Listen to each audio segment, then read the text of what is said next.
এটা আমার মেয়ে, এমনিতে খুব ভালো, পড়াশোনায় ভালো, ড্রয়িংয়ে খুব ভালো। ওই মাঝে মাঝে কথা শোনে না, তো তার জন্য আমি একটা ব্যবস্থা করেছি। আমি ওর নামটা চিড়িয়াখানায় লিখিয়ে দিয়েছি। এবার ও চিড়িয়াখানাতেই ভর্তি থাকবে।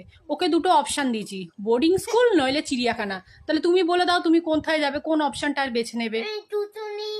দুটোই আমি নেব না। তুমি বোর্ডিং স্কুলেও যাবে না, চিড়িয়াখানাতেও যাবে না। তুমি চিড়িয়াখানাতে যাও, ওরাংওটাঙের সাথে থাকবে একই খাঁচায় দুজনে বন্দি হয়ে।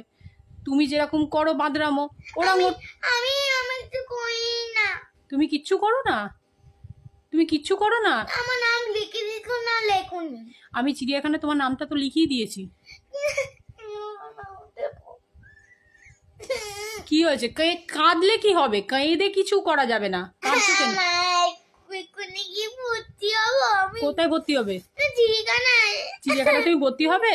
তুমি কি চাইছো চিড়িয়াখানায় ভর্তি হতে না বোর্ডিং স্কুলে ভর্তি হতে? কোথায় থাকতে চাও তাহলে তুমি? বাড়িতে থাকতে চাও? তাহলে তো তুমি দুষ্টুমি করো। দুষ্টুমি করবে তো তাহলে? কি না বলো? বাবা বললাম। কি বললে বারবার? আমি বললাম আমি বদমাশি করবো না। তুমি আর বদমাশি করবে না, আর দুষ্টুমি করবে না, তাহলে বাড়িতেই থাকবে, ভালোই থাকবে।